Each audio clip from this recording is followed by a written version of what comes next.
If you click this video, I'm going to tell you all you need to know to increase your chances of not losing any Battle Royale match in Bloodstrike, or even if you do get overpowered by a player or a squad, surely going to get to 5 in any Battle Royale lobby, therefore making you rank up faster than any other player. Starting with number 1, getting loadout weapons efficiently. Efficiently, interpreted in my own words, is getting more for giving out less. In this scenario, what we're giving out is cash. Cash can be earned in-game by either killing players or doing or looting boxes, etc. There are many ways to make cash in game. Okay, but here's where the mistake most players actually making. Most of us already know how to redeploy our squad mates, get loader drops. Loader drops are one of the most wasteful things you can ever do, because what happened to shops? Shops are freaking the most underrated goats of every freaking match. You can just freaking every sector of the match has at least one shop. One shop will give you the weapon that you need, because in Bloodstrike, for some reason, loadouts are limited to the two categories, that is primary and secondary. Primary can be anything from an SMG to a sniper rifle to a crossbow, but secondary is limited to a handgun or a rocket launcher. So either of those two, to be honest. So either ways, it's really insane buying a whole other drop of 10k for most of the time. Actually, we're going to be using one weapon out of the two.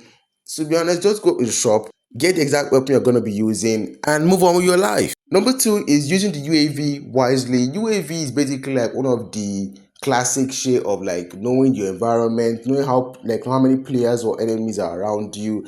That is one of the major perks that every battle royale game has ever had. So in this situation now, most players either they neglect it, or they don't use it at all, or they just spam it, or they don't use it properly. I'm going to teach you how to use it wisely. Okay, so for a measly price of 4,000, only God knows whether the Bloodstrike is actually going to buff the prices up, just like the US economy right now. But either way, there are two main uses of UAVs. Either it is for defensive or offensive purposes. Defensive is you getting the scope of the enemies around you and knowing how close they are to avoid getting jumped. But offensive, if you're stacked enough and you're feeling OP at that moment, you can find the nearest enemy and take them out to increase your kill count, overall increasing your XP you earn from every match. Coming up at number 3, stacking up on evil energy. Evil energy is basically those ammo points you get in every match you play in Bloodstrike. So if you can get as much of that as possible in your battle royale match, it basically gives you an edge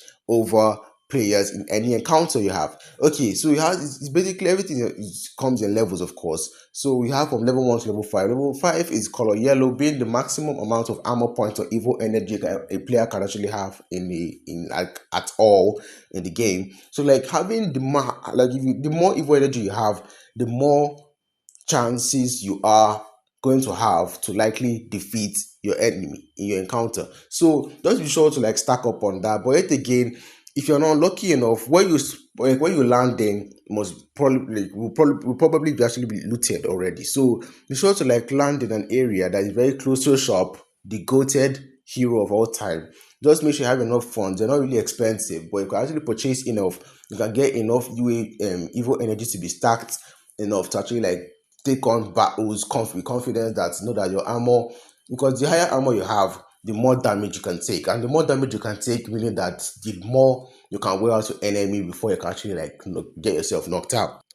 Nonetheless, it's basically one of the best things you can ever stack up on. Be sure to stack up on that shit every day. Get high on that shit. And now for the OGs that stuck around to the end of this video, basically the last tip I'm going to give you is basically a personal tip I've given to myself. Always avoid the safe zone. I've played games before. I've played these games before. Player 456 reference, by the way. Anyways, I played this game before. I've touched Free Fire, played Bloodstrike. I'm trying to talk about Bloodstrike right now. Played Delta Force, touched Call of Duty, and to be honest, the safe zones in these games aren't as crazy as what I've seen in Bloodstrike so far.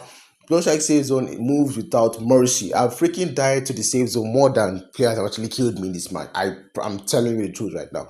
But nonetheless, I've learned my lesson. Always make sure to stay within the safe zone. That basically eliminates the stress of running from the safe zone. Because running from the safe zone, especially when there are some rogue ass players at the borderline, just waiting to throw you with their snipers. That is basically the worst thing I ever want right now. But nonetheless, hope this video helped you in any way. Be sure to drop a like, subscribe, and I'll see y'all in the next video.